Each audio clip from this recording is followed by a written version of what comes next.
Friedrich Paulus naît en 1890 à Breitenau, en Hesse. Fils d'un comptable, il a d'excellentes manières qui le font passer pour un aristocrate, ce qui lui vaut par erreur d'être souvent appelé von Paulus.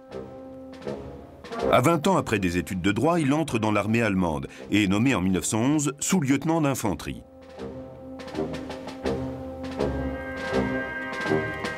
Pendant la Première Guerre mondiale, il sert comme officier de chasseur de montagne, combat à Verdun et en Roumanie et est décoré pour sa bravoure. Mais ce sont les fonctions d'officier d'état-major qui l'intéressent le plus. Après la guerre, capitaine, il commande un bataillon d'infanterie puis donne des cours de tactique en Württemberg.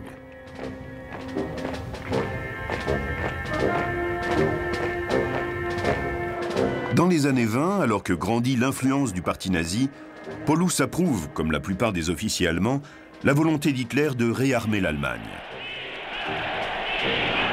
Lorsque ce dernier accède au pouvoir en janvier 1933, Paulus est lieutenant-colonel et commande un détachement automobile à Wunsdorf. En 1935, il est nommé chef d'état-major de la direction des troupes motorisées à Berlin, puis en 1938, chef d'état-major du 16e corps d'armée. Au début de la Seconde Guerre mondiale, Paulus est général et chef d'état-major de la 10e armée, qui se distingue lors de la campagne de Pologne. La 10e armée enchaîne les victoires pendant la campagne de France en 1940 et devient la 6e armée.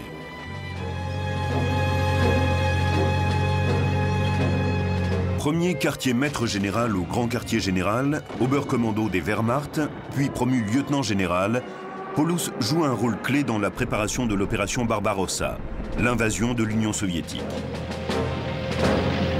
En 1941, après le début de la campagne, il suggère qu'Hitler devienne le commandant suprême de la Wehrmacht. Celui-ci, en janvier 1942, le nomme général des troupes blindées et le met à la tête de la 6e armée. Paulus, qui n'a pas l'expérience du haut commandement sur le front, se voit confier une armée de plus de 300 000 hommes et la tâche difficile de tenir la ville de Kharkov en proie aux violentes attaques des Soviétiques.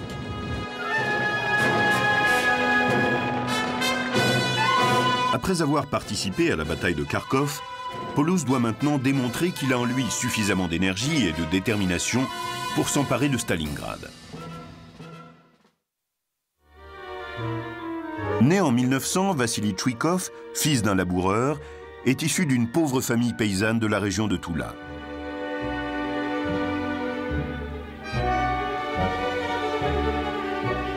Il apprend cependant le métier de bourrelier et s'engage en 1917 dans un régiment de sapeurs mineurs.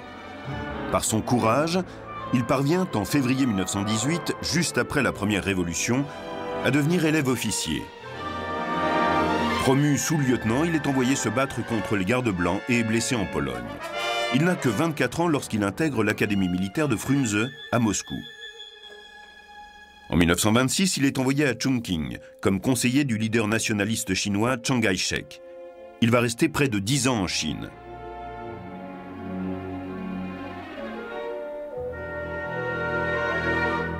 En 1937, jeune général, il prend la tête d'une brigade mécanisée, puis est promu comme commandant d'un corps d'armée, puis d'une armée. Il est alors affecté à l'état-major du ministère de la Guerre. Remarqué par Joseph Staline, il monte dès lors rapidement en grade.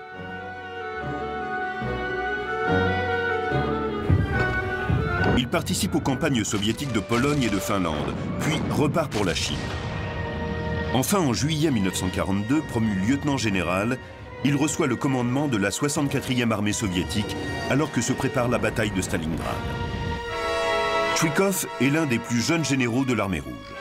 D'aspect trapu, il est le type même de cette nouvelle sorte de commandant dur et impitoyable qui aspire au plus haut poste de l'armée soviétique. Ses victoires dans la dure réalité de la guerre lui valent d'être transféré à la tête de la 62e armée le 12 septembre 1942, au pire moment de la bataille de Stalingrad. Tchouikov est d'un tempérament versatile et mordant. Il est prêt à sacrifier ses hommes pour le plus grand des biens, la défaite du nazisme. En septembre 1942, Paulus se prépare à prendre Stalingrad. De la logique de son plan dépendent beaucoup de choses. De même, c'est sur les facultés défensives de Tchouikov que repose le sort des Soviétiques. Stalingrad, l'ancienne Tsaritsine, avait pris le nom de ville de Staline en 1924. Pour justifier son choix, le chef de l'URSS avait invoqué le rôle clé qu'il avait joué dans la défense de la ville pendant la guerre civile. En 1940, Stalingrad est une ville florissante, marquée par le parti, ainsi qu'un centre industriel d'importance majeure. À sa base, une gigantesque usine de tracteurs qui, après l'invasion allemande, est modifiée pour produire des chars T-34, l'un des atouts les plus précieux de l'armée rouge.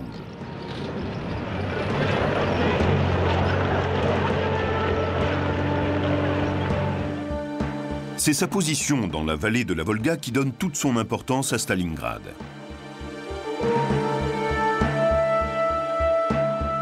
Elle forme une zone urbaine qui s'étend sur la rive ouest du fleuve sous la forme d'une bande étroite de 4,5 km de large sur 45 km de long. Elle est protégée par 4 lignes défensives, construites avec les habitants entre 1841 et 1942.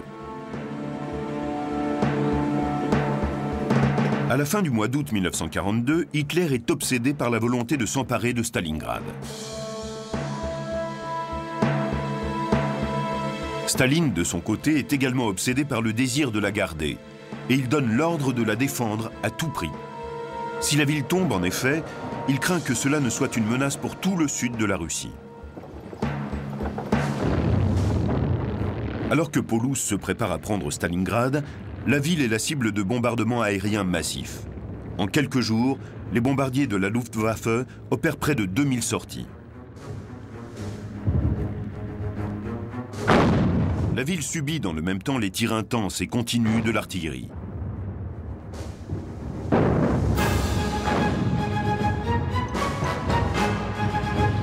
Quelques jours après que Paulus ait atteint la Volga au nord de Stalingrad, le 4e Panzergruppe, détourné de sa route vers le Caucase, atteint le fleuve par le sud. Le 3 septembre, les faubourgs ouest de la ville sont verrouillés. L'assaut principal est prévu pour le 13 septembre. Paulus a conçu un plan qu'il juge simple, rapide et décisif. 19 divisions réunissant 250 000 hommes et 600 chars opéreront une attaque en tenaille depuis le nord et le sud de la ville.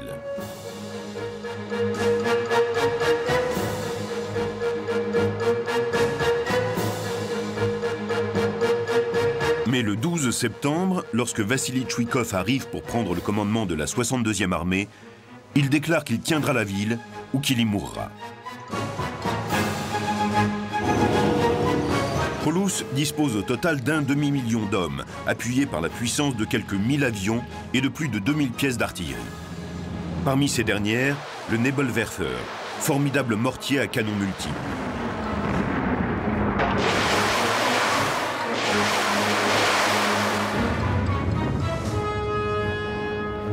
Pour riposter, la 62e armée de Tchoukov ne dispose que de 6 divisions affaiblies représentant au total 75 000 hommes et moins de 150 chars.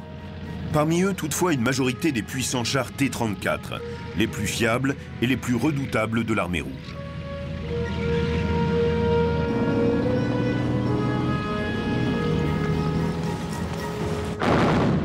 Mais c'est dans l'artillerie du général soviétique que résident ses meilleurs atouts. Il dispose ainsi de 24 lance-roquettes multitubes de 152 mm, les fameux Katyusha, qu'il va maintenir le plus longtemps possible sur la rive ouest. Tchoukov va également profiter du soutien du groupe d'artillerie du front de Stalingrad, qui compte 300 pièces d'artillerie lourde.